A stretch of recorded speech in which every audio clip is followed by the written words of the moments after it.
परिचय। ठोस अवस्था रसायन को ठोस आबंधन भी कहते हैं। रासायनिक आबंध एक आकर्षण बल होता है जो दो कणों, परमाणु, अणु, आयन को परस्पर संलग्न रखता है, जिससे नया ठोस बनता है। ये कण ज्यादा स्थायी रूप प्राप्त करने हेतु परस्पर स्थिर विद्युत आकर्षण बल से भी आबंधित होते हैं। सोचिए, यदि आप ठोस नहीं होते तो आप कुछ भी नहीं होते। तो आइए ठोस अवस्था के बारे में और विस्तार से पढ़ें। उद्देश्य। इस पाठ के अंत में आप निम्न करने में सक्षम हो जाएंगे। ठोस अवस्था के सामान्य गुण धर्म बताना, अक्रिस्टलीय ठोस और क्रिस्टलीय ठोस के बीच विभेद करना, क्रिस्टलीय ठोसों को आबंधन बलों के प्रकार के आधार पर वर्गीकृत करना, क्रिस्टल जालक और एकक कोष्ठिका को परिभाषित करना, ठोसों का वर्गीकरण, ठोसों को उनके अवयवी कणों में उपस्थित क्रम की प्रकृति के आधार पर क्रिस्टलीय या अक्रिस्टलीय में वर्गीकृत किया जा सकता है। ठोसों का वर्गीकरण। क्रिस्टलीय ठोस विषमदैशिक प्रकृति के होते हैं। विभिन्न दिशाओं में कणों की भिन्न भिन्न प्रकृति के कारण प्रकृति में विषमदैशिकता होती है। अक्रिस्टलीय ठोस। अक्रिस्टलीय ठोसों को उनकी अति मंद प्रवाह की प्रवृत्ति के कारण आभासी ठोस या अतिशीतित द्रव भी कहा जाता है। उदाहरण, पुरानी इमारतों की खिड़कियों और दरवाजों पर जड़े शीशे निरअपवाद रूप से शीर्ष की अपेक्षा अधस्तल में किंचित मोटे पाए जाते हैं। यह इसलिए होता है क्योंकि कांच अत्यधिक मंदता से नीचे प्रवाहित होकर अधस्तल भाग को किंचित मोटा कर देता है। अक्रिस्टलीय सिलिकॉन सूर्य के प्रकाश का विद्युत में रूपांतरण करने के लिए उपलब्ध श्रेष्ठतम प्रकाश वोल्टीय पदार्थ है। क्रिस्टलीय और अक्रिस्टलीय पदार्थ के बीच विभेद। आइए क्रिस्टलीय और अक्रिस्टलीय पदार्थ के बीच कुछ विभेदों पर नजर डालें। क्रिस्टलीय ठोसों का वर्गीकरण। क्रिस्टलीय ठोसों को उनमें परिचालित अंतरा आणविक बलों की प्रकृति के आधार पर 4 संवर्गों में वर्गीकृत किया जा सकता है। ये हैं आणविक, आयनिक, धात्विक और सहसंयोजक ठोस। आणविक ठोसों का वर्गीकरण। आणविक ठोसों के अवयवी कण अणु होते हैं। इन्हें निम्नलिखित संवर्गों में और अधिक प्रविभाजित किया गया है। धात्विक ठोस, अध्रुवी, ध्रुवीय और हाइड्रोजन आबंधित। अध्रुवी आणविक ठोस। यह ठोस मुलायम और विद्युत के अचालक होते हैं। यह निम्न गलनांकी होते हैं और सामान्यतः कमरे के ताप और दाब पर द्रव अथवा गैसीय अवस्था में होते हैं। इन ठोसों में परमाणु अथवा अणु दुर्बल परिक्षेपण बलों अथवा लंदन बलों द्वारा बंधे रहते हैं। उदाहरण, H2, Cl2 और I2।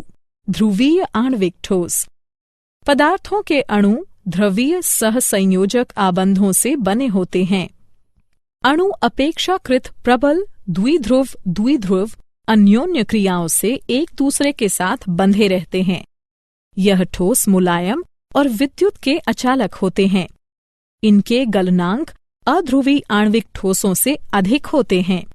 उदाहरण, HCl, SO2 हाइड्रोजन आबंधित आणविक ठोस।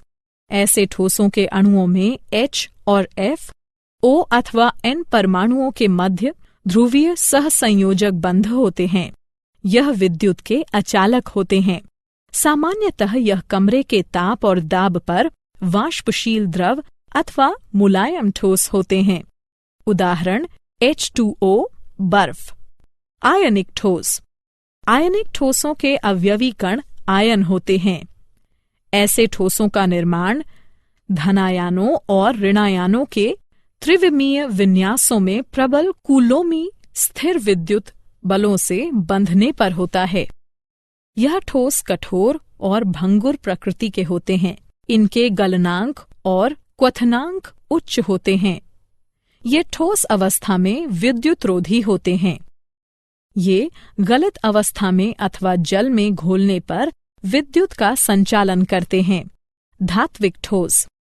धातुएं मुक्त इलेक्ट्रॉनों के समुद्र से घिरे और उनके द्वारा संलग्नित धनायनों का व्यवस्थित संग्रह हैं। ये इलेक्ट्रॉन गतिशील होते हैं और क्रिस्टल में सर्वत्र समरूप से विस्तारित होते हैं।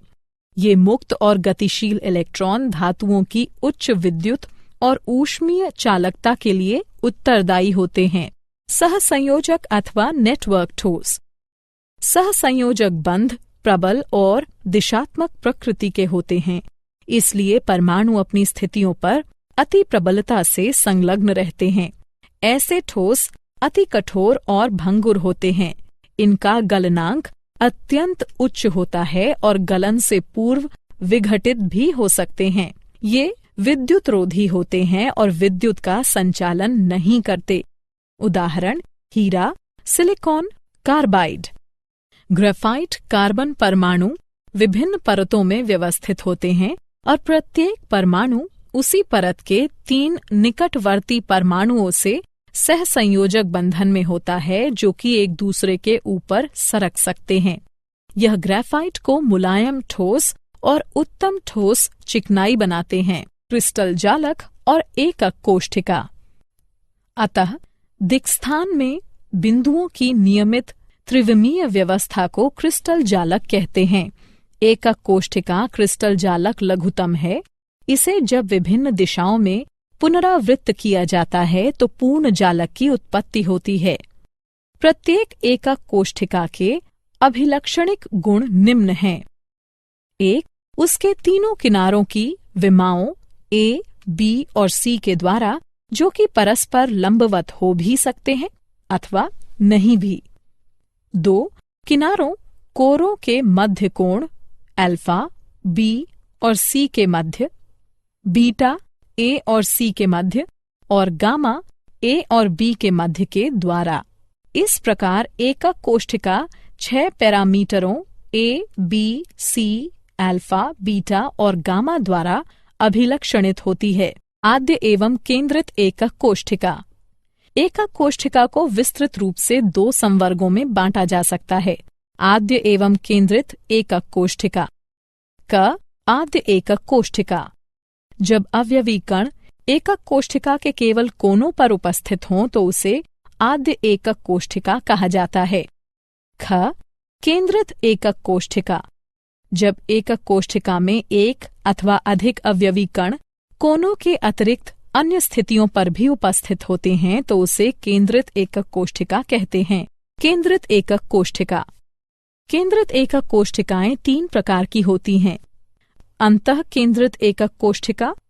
ऐसी एकक कोष्ठिका में एक अवयवी कण, परमाणु, अणु अथवा आयन कोनों में उपस्थित कणों के अतिरिक्त उसके अंतः केंद्र में होता है। फलक केंद्रित एकक कोष्ठिका।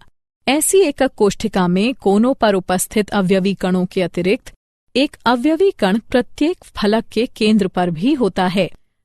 अंत्य केंद्रित एकक कोष्ठिका। ऐसी एकक कोष्ठिका में कोनों पर उपस्थित अवयवी कणों के अतिरिक्त एक अवयवी कण किन्हीं 2 विपरीत फलकों के केंद्र में पाया जाता है। क्या आप जानते हैं?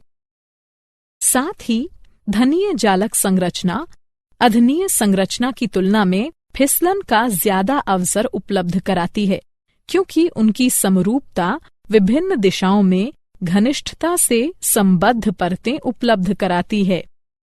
फलक केंद्रित धनीय FCC एकक कोष्ठिका अंतः केंद्रित धनीय BCC एकक कोष्ठिका की तुलना में ज्यादा भार पड़ने पर टूटने से पहले ही विकृत हो जाती है। BCC जालक यद्यपि घनीय घनिष्ठता से संबद्ध नहीं होते और मजबूत धातु बनाते हैं। अल्फा आयरन और टंगस्टन BCC रूप होते हैं। FCC जालक धनीय और घनिष्ठता से संबद्ध भी होते हैं और ज्यादा भंगुर पदार्थ बनाते हैं। गामा, आयरन, चांदी, सोना और लेड में FCC संरचना होती है। अंततः HCP जालक घनिष्ठता से संबद्ध होते हैं लेकिन घनीय नहीं होते। HCP धातुएं जैसे कोबाल्ट और जिंक उतनी भंगुर नहीं होती जितनी FCC धातुएं होती हैं। सारांश। आइए हमने जो कुछ सीखा है उसे संक्षेप में दोहराएं। ठोसों का द्रव्यमान, आयतन और आकार निश्चित होता है। अक्रिस्टलीय ठोसों के अवयवी कणों की व्यवस्था केवल लघु परासी होती है, जिसके परिणाम स्वरूप ये अतिशीती द्रवों के समान व्यवहार करते हैं। क्रिस्टलीय ठोसों के अवयवी कणों की व्यवस्था दीर्घ परासी होती है। उनके अवयवी कणों के मध्य अन्योन्य क्रिया की प्रकृति के आधार पर इन्हें आणविक, आयनिक, धात्विक और सहसंयोजक ठोस नामक 4 संवर्गों में विभाजित किया जा सकता है।